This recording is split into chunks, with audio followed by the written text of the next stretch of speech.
السلام علیکم دوستو، مسجد الاقصی جس کو عربی میں مسجد الاقصی کہا جاتا ہے، اسلامی تاریخ کے بہت اہم مقامات میں سے ایک ہے۔ یہ مسجد قدس کے شہر میں واقع ہے جو فلسطین خطے میں ہے۔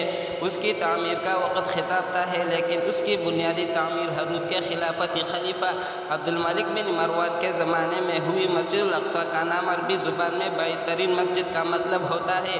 یہ اسلامی تاریخ میں دوسرا قبلہ رکھنے والا مقام ہے۔ پہلے قبلہ کعبہ کے بعد مسلمانوں کو نماز ادا کرنے کے لیے یہاں رکھنے کا حکم دیا گیا تھا۔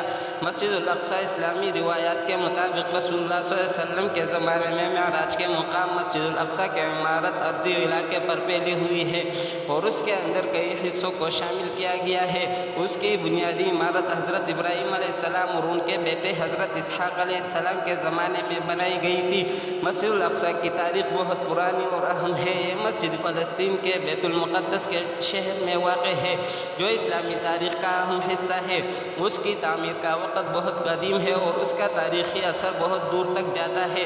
حضرت داؤد علیہ السلام کے زمانے میں ہوئی تھی۔ حضرت داؤد علیہ السلام اور ان کے بیٹے حضرت سلیمان علیہ السلام کے حکومت کے دور میں مسجد الاقصی کی بنیادی عمارت پر شروع ہوئی ہے۔ اس کی تعمیر میں مختلف بنیادی عمارتیں شامل تھیں جن میں منبر، حجرہ نماز اور بہت سے دیگر حصوں میں شامل تھے۔ مسجد الاقصی کی عمارت میں گزرے وقت کے دوران مختلف تعمیرات اور تجدید کا کام کیا گیا۔ ایک مشہور تعمیری دور مسلمانی خلافت کے حکمران عبد الملک بن مروان کے زمانے میں تھا۔ اس دوران میں مسجد الاقصی کی عمارت کو بہت بڑھا گیا اور اسے مزید خوبصورت بنایا گیا۔ تعمیری کاموں میں مسجد کی چھتوں کو نئے سنگوں سے چھانا گیا، عمارتیں پھیلائی گئی اور ان کو خوبصورت مسمہ دی گئی۔ مسجد الاقصی کی تاریخ میں یہودیوں کا بھی اہم کردار رہا ہے۔ مسجد الاقصی پر یہودیوں کے قربانی کے اعمال بھی نہایت اہم ہے۔ بعض یہودی طائفوں کو مسجد الاقصی پر اپنی عبادتوں کو پورا کرنے کا مقام تصور کیا جاتا ہے۔ یہودی تاریخ کے دوران مسجد الاقصی پر تعمیر تبدیلیاں بھی کی گئی۔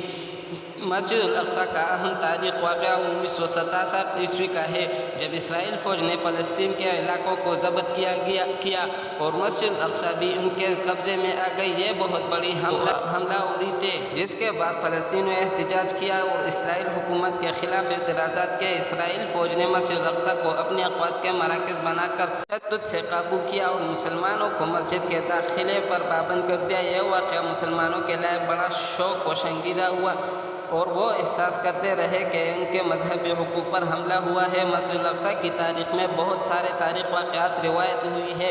اس مسجد کا دوران حاضر بھی بہت اہم رکھتا ہے۔ آج بھی مسجد الاقصی قائم ہے اور اس کو فلسطین خطے کا اہم ترین مسجد تصور کیا جاتا ہے۔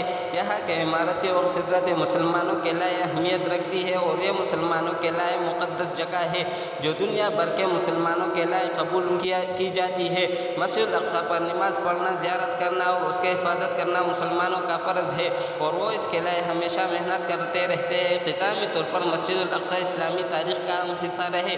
اس کی تعمیر قدیم دوران سے شروع ہوئی اور بہت سے تعمیرات اور تجدید کے دوروں سے گزری ہے۔ مسجد الاقصی مسلمانوں کے لیے ایک بہت اہم مقام رہی ہے جو ان کے دینی تاریخ اور ثقافتی ورثے کا اہم حصہ ہے۔ اس کی تاریخ میں بہت سارے واقعات روایت ہوئے ہیں جو اس کی اہمیت کو بڑھاتے ہیں۔ مسلمانوں کے لیے مسجد الاقصی ایک مقدس جگہ ہے جس پر حفاظت کرنا اور اس کا مقام برقرار کرنا ان کا فرض ہے۔